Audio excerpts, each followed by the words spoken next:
Cientistas que controlaram o ebola no Senegal chegam ao Brasil para combater o Zika vírus. Falso Papai Noel que roubou helicóptero no Natal é preso na Bahia depois do Réveillon. Ladrão arrependido devolve dinheiro e pede desculpas. Inflação passa de 10% e é a maior desde 2002. Justiça autoriza a quebra de sigilos fiscal e bancário de Eduardo Cunha, da mulher Cláudia Cruz e da filha Daniele. Universidades públicas aumentam a exigência de pontos no Enem para os cursos mais concorridos. Na série especial A Arte dos Padeiros, no Brasil e em Portugal. É o que eu gosto de fazer, é a minha profissão. Olá, boa noite para você. O Jornal da Record começa com a prisão do homem que se fantasiou de Papai Noel para roubar um helicóptero em São Paulo. Sabe onde ele estava? Escondido numa cidade do interior da Bahia. O homem que pilotou o helicóptero após o roubo também já está preso. E a aeronave está no Paraguai. Bora, polícia! A casa está cercada, hein? Nabiel Cordeiro da Silva tem 30 anos. Sem fantasia, o falso Papai Noel foi surpreendido pela polícia na madrugada desta sexta-feira em Queimadas, no interior da Bahia. Ele foi preso na casa da mãe dele. A roupa de Papai Noel, usada por Nabiel no dia do assalto, foi encontrada na casa dele, em São Paulo. Em menos de 24 horas, esta foi a segunda prisão de envolvidos no assalto. Rodrigo Sena, que pilotou o helicóptero depois do roubo, foi preso ontem no Campo de Marte, na capital paulista. Com ele foi apreendido um revólver. Ele é piloto, ele presta serviço freelance. Nabiel deve ser transferido para Sorocaba no início da próxima semana. A polícia já confirmou que o helicóptero roubado está no Paraguai, mas ainda não foi recuperado. Outros 2 envolvidos no caso estão foragidos, mas com a prisão temporária decretada. O helicóptero foi roubado no dia 27 de novembro do ano passado. Nabiel contratou a aeronave para levá-lo a uma festa organizada para crianças em Mairinque, no interior de São Paulo.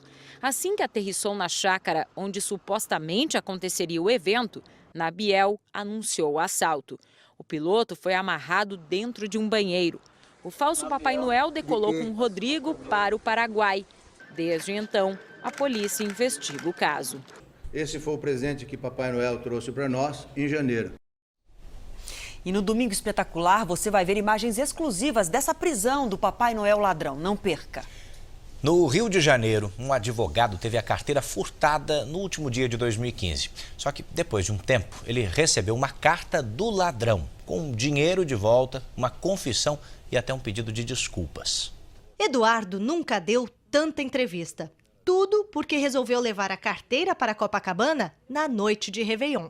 Eu sempre tenho cuidado de levar a chave de casa, nem chaveiro eu levo, um documento de identidade e um dinheirinho contado para beber na areia e tal. Ao sair do metrô, foi furtado.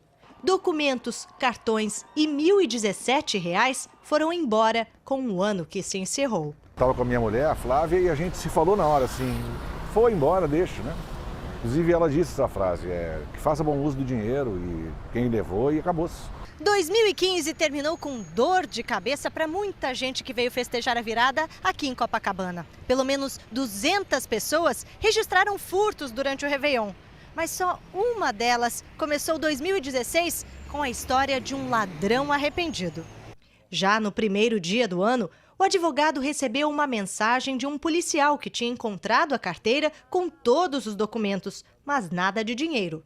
A surpresa maior veio poucos dias depois. Na terça, quando eu chego, eu abro a porta do escritório e tem um envelope debaixo da porta. Quando eu botei a mão no envelope, eu vi que era dinheiro. Com o dinheiro, havia uma carta. O ladrão escreve que não conseguiu dormir de arrependimento, pede perdão e faz votos de feliz ano novo. Termina com uma confissão. Tirou R$ 50 para comprar champanhe para a mãe. E assina Fábio. É muito bonita. Você vê que o sujeito, as pessoas têm ainda a capacidade de reflexão, né? Eduardo postou a história na internet e espera, um dia, conhecer o homem que deu ouvidos à própria consciência. Para perdoá-lo tete a tete, porque ele me pede no bilhete, sem se identificar, não me dá chance de dizer a ele que sim, né? Bom, tá dito que ele perdoou, né? Mas seria sensacional esse encontro. Afinal de contas, ele refletiu. Dá uma esperança, né, de que nem tudo tá perdido, né? Que essa segunda chance seja a resolução de ano novo de muita gente. Vem com isso. Vamos falar agora da confusão durante protesto contra o aumento nas passagens de ônibus e metrô em São Paulo e também no Rio de Janeiro. Cerca de 5.000 pessoas, segundo os organizadores da manifestação, se reuniram no centro da capital paulista. Um grupo impediu a passagem deste veículo. A polícia, então, usou bombas de gás lacrimogênio. Os jovens fizeram barricadas de fogo, interromperam o trânsito de ruas da região e atacaram agências bancárias. Não há informações sobre feridos. Os manifestantes são contrários ao aumento das passagens de R$ 3,50 para R$ 3,80. No Rio de Janeiro também houve protesto contra o reajuste. 500 pessoas foram às ruas. O protesto, que foi pacífico na maior parte do tempo, terminou em tumulto na região da Central do Brasil.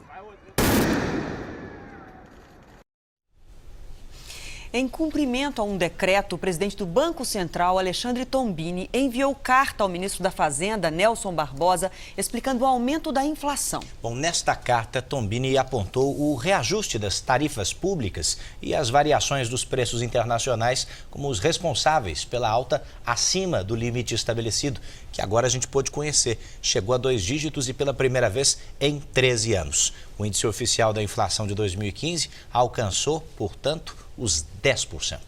Bom, não é nenhuma surpresa para a dona de casa, para os brasileiros que mês a mês sentem no bolso e veem os preços subindo. Encher o carrinho, um desafio.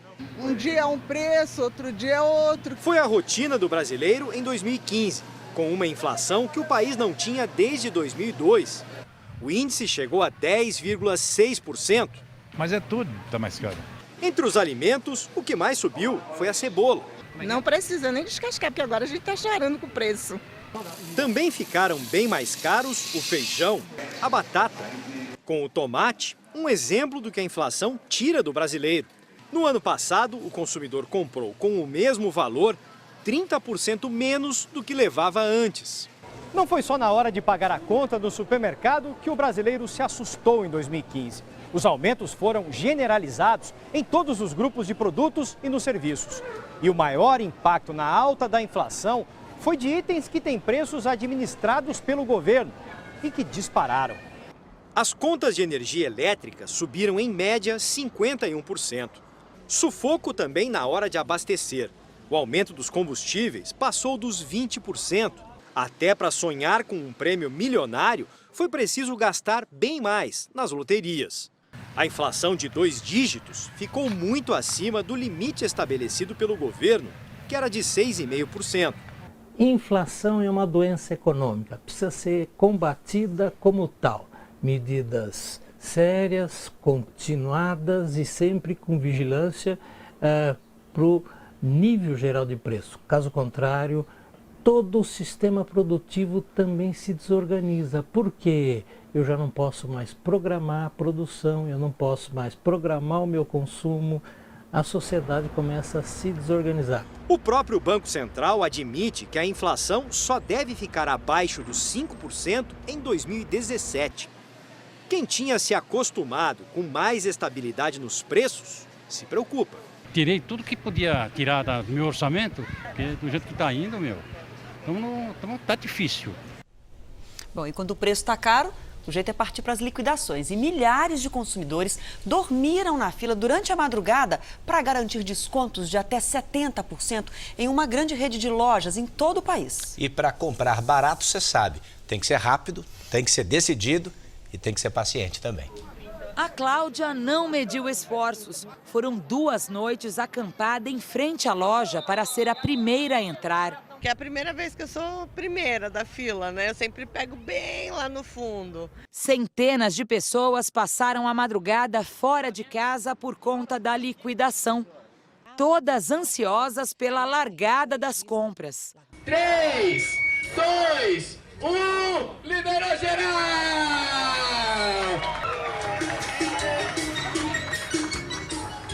André levou um exaustor, um micro-ondas e um tanquinho.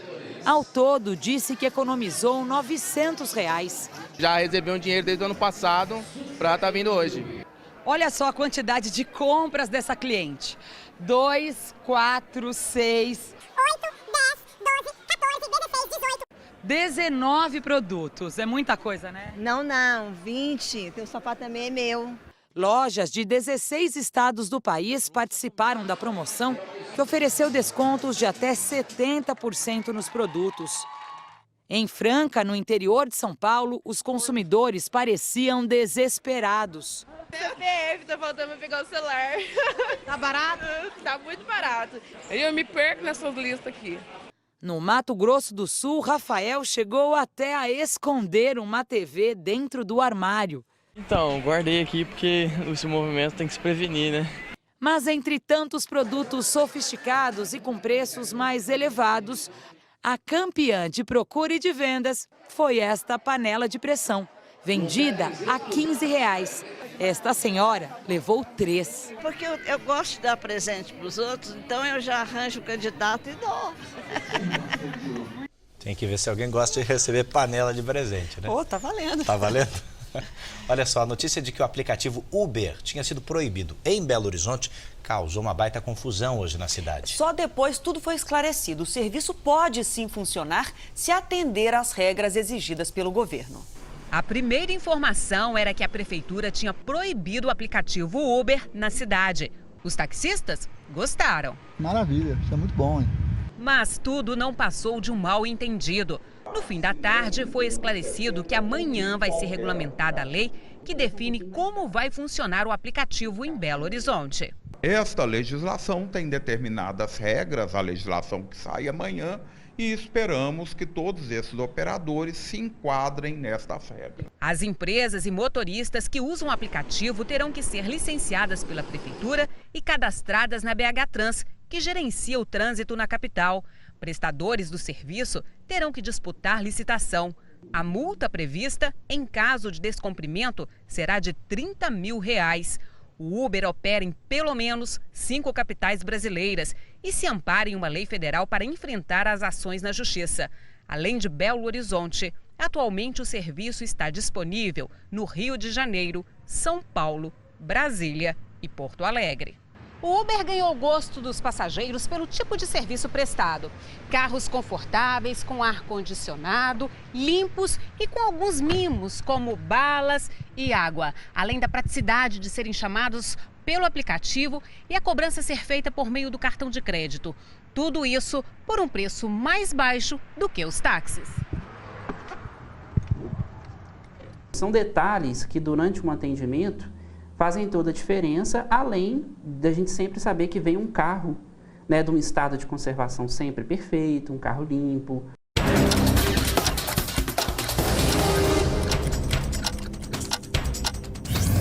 O ex-ministro da Fazenda, Joaquim Levy, vai assumir o cargo de diretor financeiro do Banco Mundial, em Washington. Levy deixou a pasta em dezembro. O anúncio oficial deve ser feito na próxima semana. No Rio de Janeiro, um incêndio atingiu o Jockey Clube Brasileiro, na zona sul da cidade. O fogo começou numa área que estava em reforma. Ninguém ficou ferido. E ainda na capital fluminense, 4 pessoas morreram, 9 ficaram feridas numa chacina dentro de um bar. A polícia investiga se o crime tem relação com a morte de 2 pessoas durante um tiroteio na comunidade Cidade de Deus, mês passado. 3 suspeitos foram identificados, um já está preso. Todos eles têm ligação com a milícia. Um segurança morreu atingido por uma bala perdida dentro de um ônibus na zona norte do Rio de Janeiro. Segundo testemunhas, traficantes trocaram tiros com criminosos que faziam um arrastão na Avenida Brasil. Vidros estilhaçados, janelas destruídas e marcas de disparos. O ônibus ficou no meio do fogo cruzado. A troca de tiros foi na Avenida Brasil, uma das mais movimentadas do Rio de Janeiro. Segundo testemunhas, criminosos assaltavam passageiros neste ponto de ônibus da Via Expressa. Eles avistaram um carro da Polícia Militar e fugiram para uma comunidade próxima daqui, a Vila do João, no Complexo da Maré. Os traficantes reagiram à invasão e começou o tiroteio.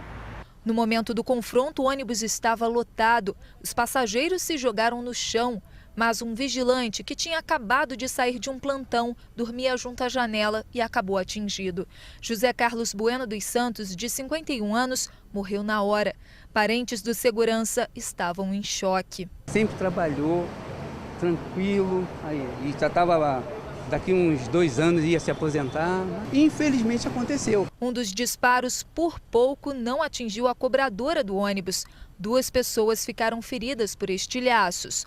Localizado às margens da Avenida Brasil, o Complexo da Maré, na Zona Norte, é uma das regiões mais violentas do Rio. A área foi ocupada durante 1 ano pelo Exército, mas até hoje não ganhou uma unidade de polícia pacificadora. O ônibus já passou por uma perícia. A polícia agora analisa imagens de câmeras de monitoramento para tentar identificar os 2 criminosos que participaram do arrastão. A crise na saúde pública do Rio de Janeiro virou caso de polícia. Parentes de pessoas que morreram por falta de atendimento querem agora que as autoridades sejam responsabilizadas por negligência. A crise na saúde pública do Rio tem provocado mortes. Pacientes sem atendimento nos hospitais já engrossam a triste estatística de vidas perdidas nos últimos meses. Se ainda não há números oficiais, do outro lado já existe o sofrimento de famílias inteiras. Hoje foi a vez de Viviane enterrar o corpo do pai. Se a gente pelo menos visse um tratamento humano, acho que de repente a dor não seria tão grande. O motorista Luiz Manuel de Santos, de 54 anos, caiu da laje e bateu com a cabeça. No entanto, no Hospital Estadual Albert Schweitzer, agora administrado pela Prefeitura, não havia neurocirurgião. Foram 3 dias aguardando por uma transferência e quando aconteceu, já era tarde demais. Na mesma unidade, Elton foi liberado após fazer uma tomografia na cabeça. O diagnóstico foi de depressão, mas pouco tempo depois, o segurança morreu em casa, vítima de infecção pulmonar, hemorragia digestiva e problema cardíaco. Está todo mundo fazendo festa aí, o governo mostrando um montão de obras, mostrando um montão de coisa.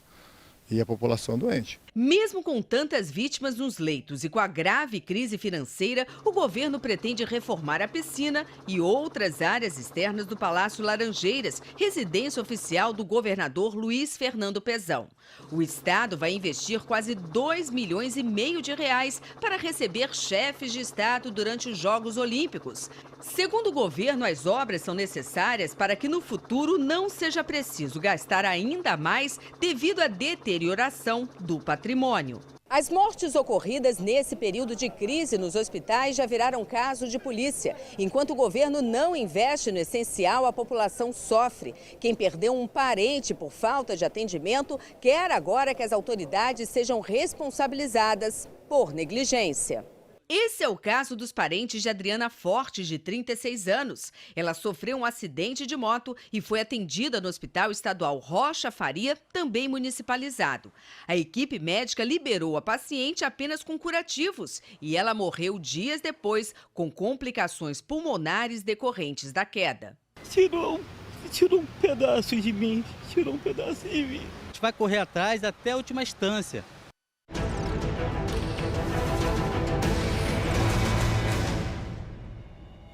Susto durante um banho de piscina em Balneário Camboriú, Santa Catarina. Um grupo de amigos estava ao redor da piscina no 4º andar de um prédio quando teve início uma ventania. Eles saem da água e, de repente, o vidro de segurança do terraço se solta e cai. Uma mulher que passava na rua foi atingida pela placa. Apesar da pancada na cabeça e dos ferimentos nas pernas, ela se recupera em casa. O ministro do Supremo Tribunal Federal, Teori Zavascki, autorizou a quebra dos sigilos fiscal e bancário do presidente da Câmara, Eduardo Cunha, da mulher dele, Cláudia Cruz, e da filha de Cunha, Daniele. Mensagens encontradas no telefone de Léo Pinheiro, ex-presidente da empreiteira OAS, condenado na Operação Lava Jato, mostram uma certa intimidade e troca de favores entre ele e Cunha.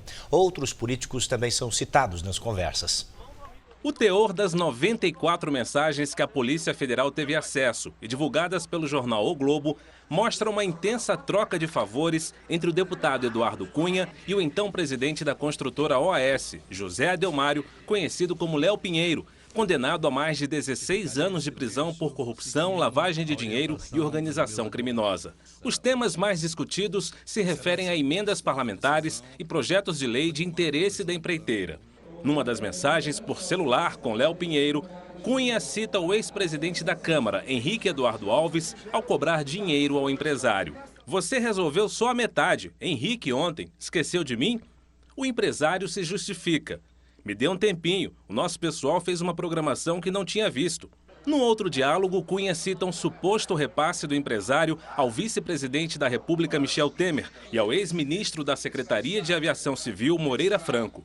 Diz Cunha: e você ter feito 5 paus para Michel, direto de uma vez? Antes todos souberam, e dá barulho sem resolver os amigos. Até porque Moreira tem mais rapidez depois de prejudicar vocês do que os amigos que brigaram com ele por você. Entende a lógica da turma? Aí inclui Henrique, Gedel e etc. Gedel Vieira Lima é ex-deputado pelo PMDB da Bahia. Eduardo Cunha continua o desabafo. Eles estão chateados porque Moreira conseguiu de você para Michel 5 paus e você já depositou inteiro. E eles que brigaram com Moreira, você adia. É isso. Você dar, ninguém tem nada com isso. É só preferência. O empresário finaliza a mensagem. Te explico pessoalmente. O assunto foi GRU. GRU é a sigla do Aeroporto Internacional de Guarulhos, que tem a OAS como uma das participantes do consórcio que administra o terminal. As mensagens ainda tratam de uma medida provisória sobre refinanciamento de dívidas tributárias referentes aos Jogos Olímpicos. Cunha escreveu a Léo Pinheiro. Passei na comissão e ficou muito bom o texto. Eduardo Paes está feliz e alcança todas as obras do Rio. Os diálogos ocorreram entre 2012 e 2014, quando Cunha ainda não era presidente da Câmara. Por meio da assessoria, Eduardo Cunha diz desconhecer os diálogos, mas confirma que pediu dinheiro ao empresário apenas para as campanhas do PMDB. A Procuradoria-Geral da República investiga ainda se o deputado recebeu propina por meio de laranjas por ter intercedido para que bancos públicos investissem em títulos de empresas privadas. O ministro Teori Zavascki, do Supremo Tribunal Federal, autorizou a quebra dos sigilos bancário e fiscal de Eduardo Cunha, da mulher dele, a jornalista Cláudia Cruz, e da filha Daniele. Bom, a assessoria do vice-presidente Michel Temer disse em nota que todas as doações de campanha foram declaradas à Justiça Eleitoral e que não há nenhuma irregularidade. O ministro do Turismo, Henrique Eduardo Alves, refutou o que chama de ilação baseada em premissas equivocadas e absurdas e que todas as doações para a campanha dele estão dentro da lei e estão disponíveis no Tribunal Superior Eleitoral. Já o ex-deputado Gedel Vieira Lima disse ser amigo de Léo Pinheiro, da OAS, e que nunca precisou de intermediário para campanhas. E o ex-ministro Moreira Franco reafirmou que todas as contribuições para a campanha do vice, Michel Temer, respeitaram a legislação eleitoral.